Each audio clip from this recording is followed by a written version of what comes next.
The roar of helicopter blades tore through the morning calm, shaking coffee mugs in people's hands, rattling windows, and dragging neighbors out onto their lawns like moths to a flame.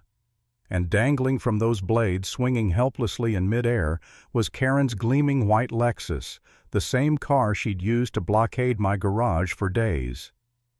In that moment, her reign as queen of our HOA came crashing down, and I knew everyone watching would never forget it. Act 1. The conflict begins. I've lived in Maple Rest for over 15 years. Bought my home back when the neighborhood was quiet. Simple kids on bikes, weekend barbecues, people who waved but minded their own business. Then came Karen. From the day she moved in, the air felt heavier. She strutted down the sidewalks like she owned the asphalt ruler in hand, barking at kids to get off her grass, writing violation slips like they were love notes. And of course, she clawed her way onto the HOA board, crowned herself president, and wore that title like it made her mayor of the whole county. We'd clashed before. She hated my rose bushes, said they were untamed and violated the HOA's landscaping standards. I told her those roses had been here longer than the HOA charter. She sneered, tossed out her favorite phrase, "Rules are rules," and stomped off. That was Karen's mantra. Except, funny enough, the rules never seemed to apply to her. Then one Tuesday morning I walked out with my coffee and nearly dropped the mug. Parked sideways across my driveway, blocking both garage doors, was Karen's white Lexus SUV. Not on the curb, not on the street. Right across my property like a barricade. Tucked under my windshield wiper was a note. Big block letters. Maybe this will remind you that no one is above HOA compliance. Trim your roses, or next time your car gets booted. Signed, HOA President Karen. I actually laughed at first, thought maybe she'd lost her mind. But then she stepped outside, sunglasses perched on her nose, clipboard clutched like a gavel, and declared loud enough for the neighbors to hear that this was a lawful immobilization of property. "Revoked," she said. "Your access is revoked." My jaw dropped. "Revoked, Karen? This is my garage, my driveway, my property." She smirked. "You signed the covenant. The HOA has the right to enforce compliance measures." By then, half the cul-de-sac had gathered. Some neighbors biting their lips to keep from laughing, others whispering, phones already recording. Karen truly believed she was judge, jury, and sheriff of Maple Rest. I set my coffee down gently on the hood of her Lexus. The gasp she let out could have shattered glass. "Move it," I said, "or I'll have it towed." Her smile turned villainous. "Go ahead. I already called the towing company. They're under contract with us. They won't touch my car." And with that, she strutted back inside, leaving her Lexus sprawled across my garage like a throne on a battlefield. Act 2. Escalation and the turning point. By day 2, her car wasn't just a blockade, it was a monument. Joggers slowed down to take pictures. Kids circled it on their bikes. One neighbor even dragged a lawn chair out and gave play-by-play commentary like it was a ball game. And Karen, she soaked it in. Oversized sun hat, pink tracksuit, waving at neighbors like she was hosting a parade. "This is what happens when you don't follow the rules," she'd shout loud enough for me to hear. I tried calling the police. They chuckled, said it was a civil matter.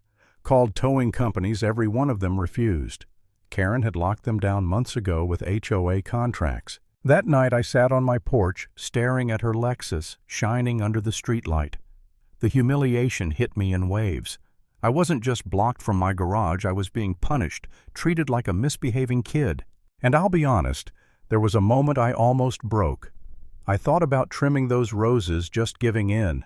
I thought about how easy it would be to avoid the fight, how much simpler life would be if I just bowed down to her clipboard crown. I doubted myself. Maybe I was being stubborn. Maybe the whole neighborhood thought I was the fool. But then old Mr. Jenkins, my neighbor, shuffled over. He leaned close and said, "Son, I've lived here 30 years. Nobody's ever stood up to that woman and lived to tell the tale. But I've got a feeling you might be the one." His words lit a spark. I realized this wasn't about roses anymore. This was about power, about standing up to a bully who thought she was untouchable. That night I flipped through my old contacts and a name jumped out: Rodney Roeder Alvarez. an old buddy who now ran a helicopter lifting service industrial birds that could hoist shipping containers like they were toys. And just like that, the plan crystallized. If Karen wanted to make a spectacle of blocking my garage, I'd give her a spectacle she'd never recover from. The preparation. I wasn't reckless. I checked the city ordinances, the HOA charter nuisance laws. Parking across someone's driveway wasn't just rude, it was trespassing. And trespassing property could be removed by reasonable means.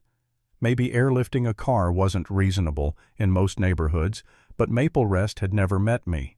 I ran it by a lawyer friend over lunch. He smirked. Technically legal. Just don't drop it on the freeway.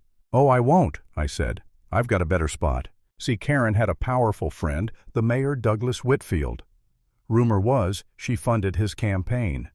In return, he turned a blind eye to her little HOA dictatorship.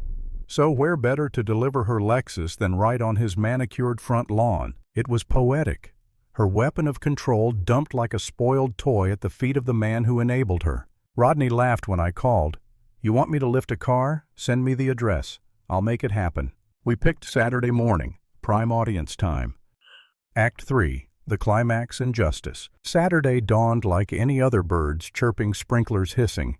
Karen was already outside sipping some swamp green smoothie, gloating. Good morning, she called sweetly. Compliance doesn't have to be painful, you know. I forced a weary smile. Guess I'll just mow around your car today.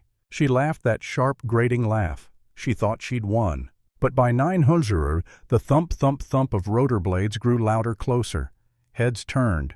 Dogs barked. Coffee mugs froze mid-sip. And then the chopper crested the tree-line blades, chopping the air like a war drum. The wind whipped across the lawns, knocking over chairs, sending hats flying. Karen stumbled back, shrieking, "This is a residential neighborhood. Who allowed this?" Then Rodney's crew dropped down like commandos. Chains, hooks, straps snapped onto her Lexus in seconds. The crowd roared, phones out, neighbors filming like paparazzi. Karen screamed, sprinted forward. "Stop! That's my car. I'm the HOA president. I demand you stop." But her voice was swallowed by the thunder of the rotors. Tires lifted off the pavement. Her Lexus rose higher and higher, swaying like some bizarre suburban chandelier. Gasps, cheers, laughter.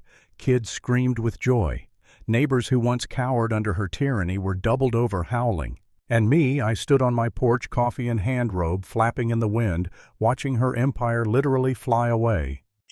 The drop. But the neighborhood thought that was the finale. They had no idea where it was really going. Rodney steered the chopper straight toward the mayor's estate.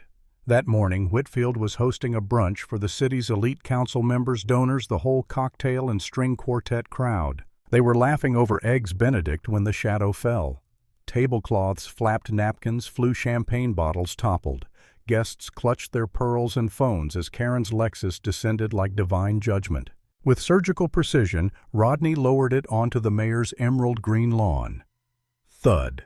Right in the middle of the party. Gasps. Screams. The string quartet scattered.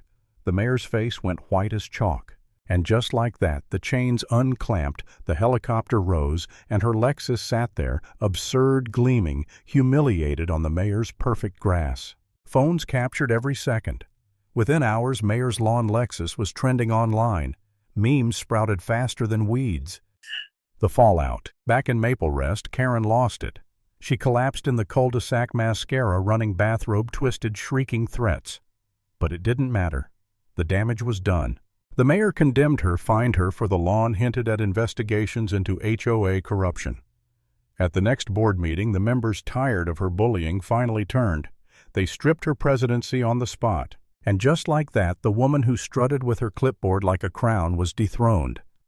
Final line. Sometimes justice doesn't come quietly, it comes roaring from the sky.